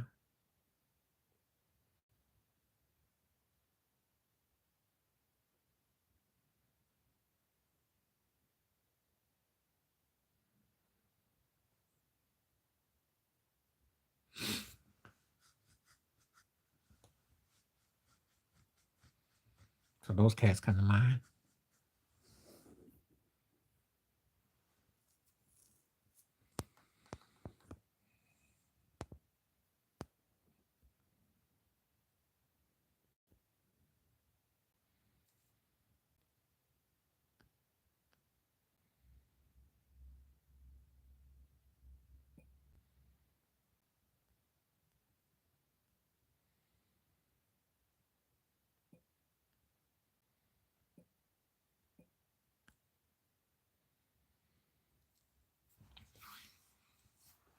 Kurt Rambis. The I hate to say that because he comes to mind because of what it is, that Clark Kent thing, but they love that. Um, Believe it or not, Dennis Rodman, because he came off the bench and he might be considered the GOAT, one of them. Again, that's a different NBA because he filled a void in the spot. He was an energy player. They didn't really have guys, because when you think about it, he would be a role player for what he did. Robert Ory comes to mind too. You had to be kind of like a jack of different trades. So you had to do something right. Those guys come to mind, Ory and Rodman.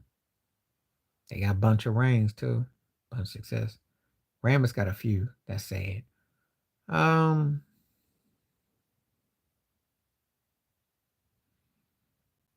hmm. Most of the ones I think of are from back in the day, though. He was a starter, though. He actually could play all five positions. You remember Kenny the Jet? They had a, if you ever look it up on YouTube, he called him the goods because he could play all, his versatility. He just was a bum. He just didn't fulfill out. And he wasn't cut to be a number one or number two. When the Lakers got Gasol, he slid to a three. But he wasn't a what I call a, if you want to talk about more of a role player, I'd say more about Meta World Peace. Because Meta could start, but Meta fit in with the Lakers, but that's after the fitting in. But Lamar was a starter, but Lamar just didn't get the fullness of him. But he wasn't no role player. I'm thinking about guys that come off the bench, and I'm thinking about cats that had to like earn their keep. Or yeah, that's a good example because he was a different player in Boston. He was in LA, and he looked like a different person too. Boston, he was clean cut and played some defense. He played defense in LA, but then he came in with that setup shot, hit them threes. He was a different player with the Lakers with the triangle, but he complimented though. He wasn't going to start over Glenn Rice, and but in field system, I tell you, depends on the system you're in. That's another thing too, coaching and style. Oh, Patty Mills. There you go, Patty Mills, because he was a role player for the Spurs, and he would bust your behind. He was crazy with the Spurs. He's still playing now, by the way. Well, he was he like 62. Patty Mills, handful. Still don't really know what his real position was, but a handful. Yeah, he was all clean. And then he get out to the Lakers and he looked like El DeBarge. Cracked me up. He went from he went from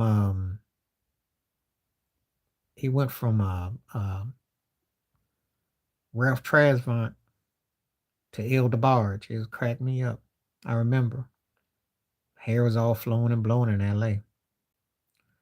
But he could play defense though. And had they been able to keep him and had oh uh, uh, uh Reggie Lewis lived, had a nice little squad there. He sure was. Sure was. I think the story was him and Sharon Stone. This was about a few years ago. Yeah, it was. Rick was wild. But he fit like a glove with the Lakers. He fit.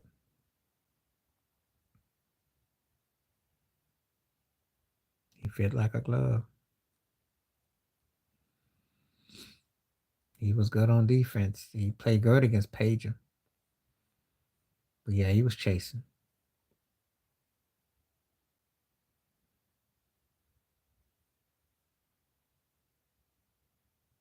Yep. I remember 21 years ago, the exhibition game against Sacramento and Doug Christie and him in the tunnel. That was crazy. And Christie's wife was like a pimp.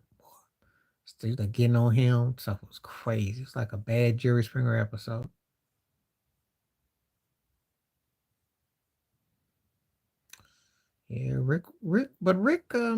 Yeah, Rick fit.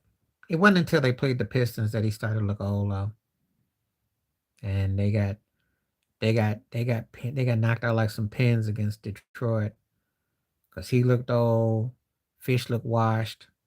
You know, Karl Malone was running ragged, but he did pretty good in the triangle. But it just was not. They were just getting beat, and Gary Payton looked old. Shaq played good in the finals, but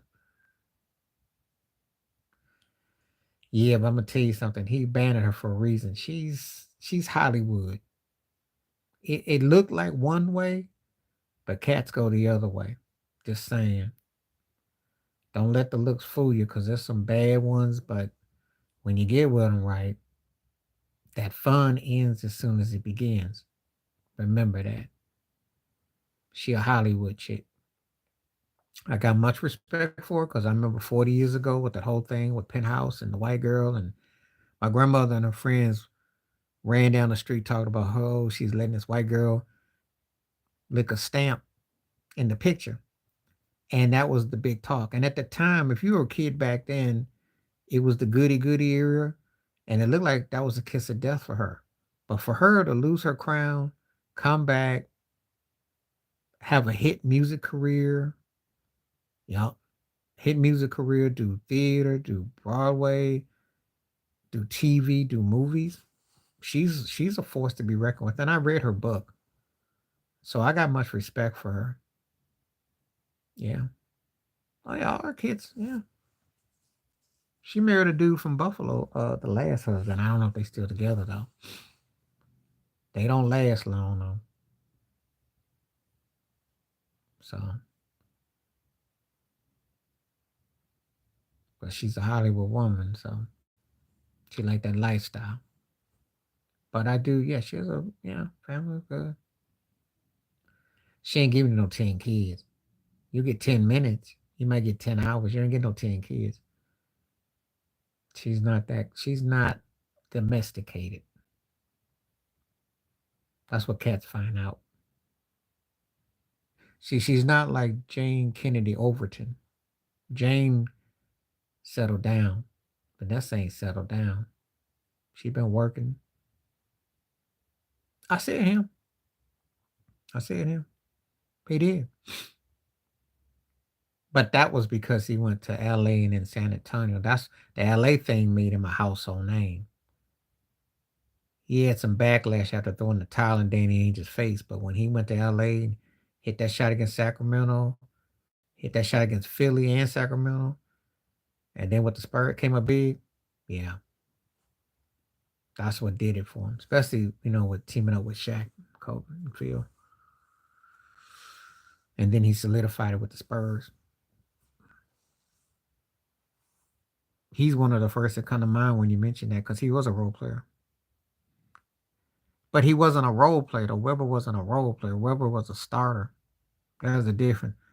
Weber started. Now, if you're gonna talk to me about his career with Philly with the Sixers, oh, that don't count. But he was a starter though. You didn't ask me about starter forwards this time. You asked me about role player. Weber wasn't a role player to me. I'm thinking about guys that come off the bench or guys that take charge with the second team and do stuff. He wasn't that dude. He wasn't that dude. If you want to talk about a guy who did it up with Kevin McHale and James Harden, they end up becoming starters and becoming two of the greatest ever. There you go. But Weber, and if we were just talking about him in general, he didn't have the kind of crossover he should have in the NBA. He's bigger in college. So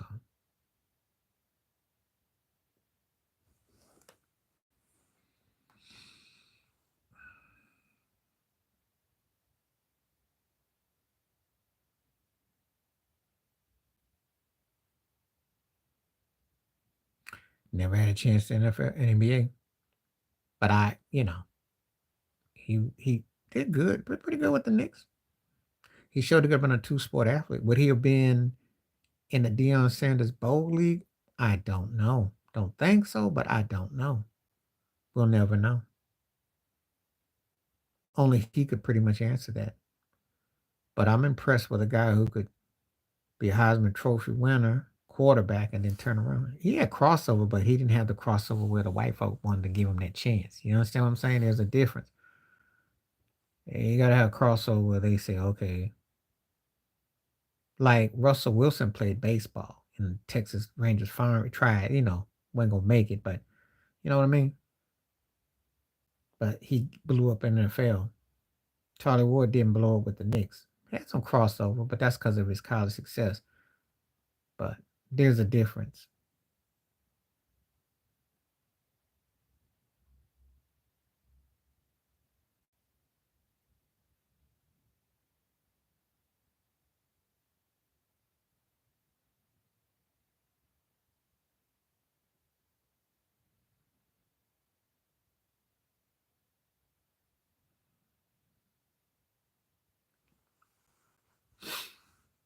If he played today, he'd be bigger. But again, 30 years ago, wasn't that long ago.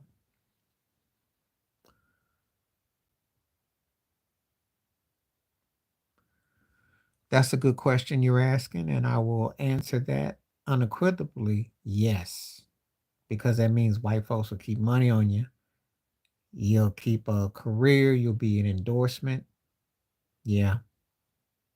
The downside to it is a lot of guys get sold out for it. And it's a dangerous, but it's true. That's how you end up getting bigger.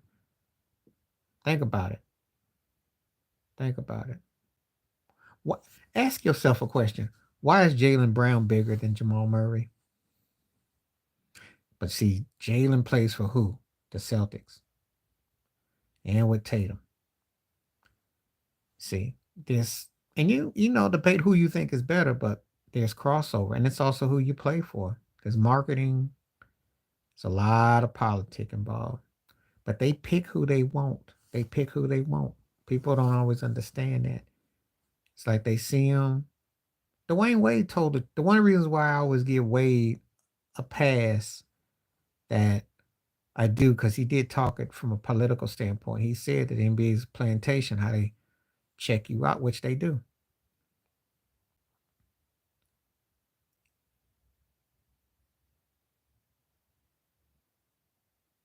If you're white, you get hooked up. If you black, you got to shuffle your feet. That's the difference. You ask me how come Sam Cassell ain't got no job. How many jobs has Kurt Rambis had? Think about it. And what kind of position he's got with the Lakers? Think about it. It is in black and white too. Brother got to have a resume. And white boys get hooked up. Because Nick Collison stayed, yep, Nick Collison stayed with OKC for like 30 years. Look it up. Nick Collison. I don't know. I don't know what Nick Collison did. Me, I had a white buddy who cracked up about Nick Collison was a lifelong OKC player. He chose to retire when he wanted to. And it wasn't even like Udonis Haslam situation got hooked up.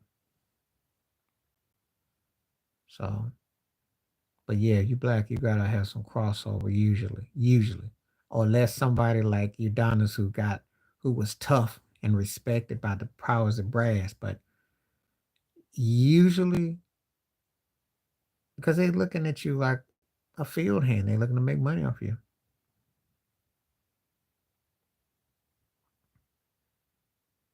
So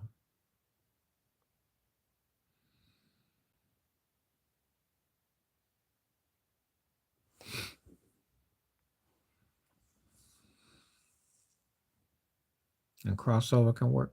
Yeah, and he borderlines on a lot of I don't know with him. I don't know. Sometimes he makes some sense. Sometimes he sounds like he's been bought and paid for. I can't quite figure out with Sally. Funniest story I ever heard is that he originally had the Magic Johnson show before Magic did, and they told him to switch places. Sally is an interesting one.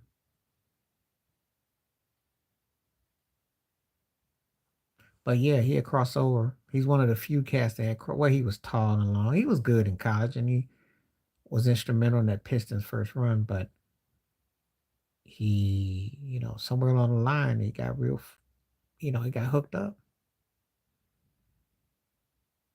And he had a person. Crossover ain't always about you being an effective scorer either. It's got to do with your personality.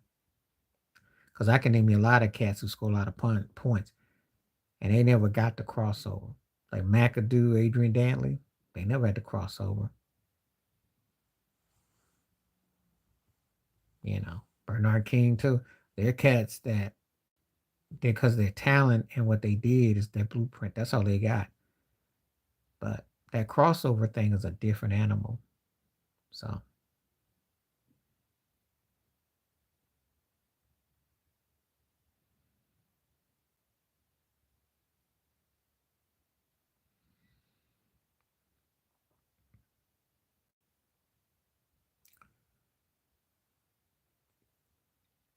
Pat Riley, Phil Jackson, they come to mind.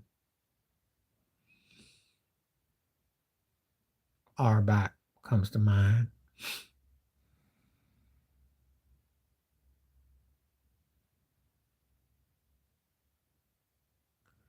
Popovich comes to mind. He did it. He did it. That might be it. There really ain't that many. Because I know before you asked me about Steve Kerr, no, it's like question marks. Shoot, Eric Spoelstra got a better chance to cross over than Kerr does. If Tyronn Lue wins another ring, he would. And I hate to say this, Doc Rivers. Hate to say that. He do. He do. I hate to say it.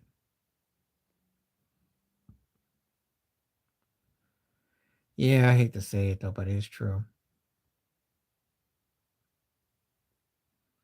But it takes a certain type of personality to hit like that.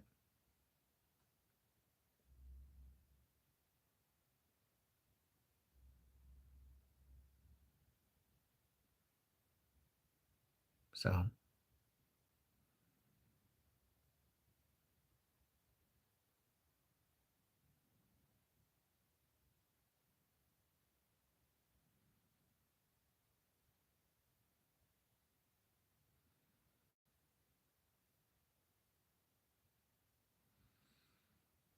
what about him?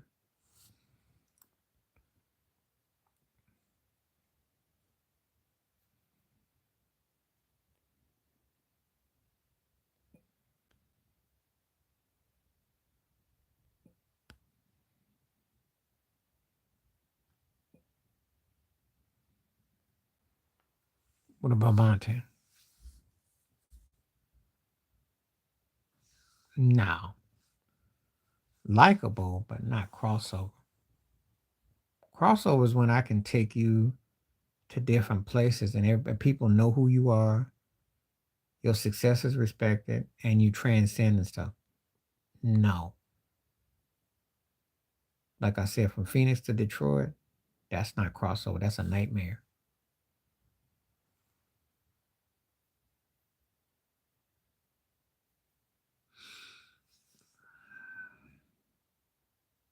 And remember, if I said Steve Kerr is kind of like on the bubble, Monte's not on the bubble. Kerr's more closer, and I don't know if Kerr is. That's the interesting one. Him and Spolster. Well, I'm not the biggest hockey fan, but obviously Gretzky had it. Gordie Howe had it. Mary Lemieux had it. Lindros had it. They were the cats that, you know.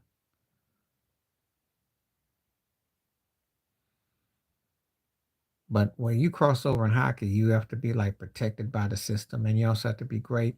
You have to win, score a lot, and Sid was it Sidney Cross? Yeah, he had it too. I know a few. I know a few. Not big hockey fan because it's too white for me, but I know a few cats, few cats, a few. We never talk about it because it's not a sport that I really partake into because they're too white for me, and they still kind of behind the times. But I do, I know a few things. It's not something that comes up in my convos a lot, but you know. Oh yeah, because you reaching for your country and you get that gold medal, and if you happen to be dominant and great, yeah, yeah. It's nothing like someone who's a great transcending athlete. They win those medals and people just, you know, you're special. I'm gonna get ready to roll because I gotta go eat, and I might come back. But this has been really good. Of course, glad to have it back because I had interrupts last night, but glad it came back tonight. Glad you came through. Appreciate everybody that came through. I might come back. I may not. But either way, she was special. And so was Flojo too. And Carl Lewis. There were some special ones. Definitely. Definitely. Definitely. But anyway, peace the best. Appreciate everything. And rest in peace, Chris Morton. Appreciate you giving me the heads up about that because I did a video about him today. Appreciate the support. He won't be forgotten. He's one of the few people on ESPN Mort was one of the few that I appreciated and respected. He was actually authentic. And I don't say that word about too many of them at ESPN, but Mort will be missed. I used to love listening to his Inside the Huddle and when he would talk about football. So, um, and he was only 72. That's the sad part too. I really enjoyed him. Anyway, appreciate everybody stopping through. Peace and the best. I may or may not come back. If I don't, thank you for coming through. Uh, Great commentary, touched on a lot of subjects as usual. Every time I try to come out, I always try to go at least an hour to two. So tonight was special. I'm glad that people that showed up tonight. Appreciate the support. Stay safe, stay warm, be cool. Until next time, we'll catch you. All right now. Right on the best. Appreciate everybody. All right. I'm out.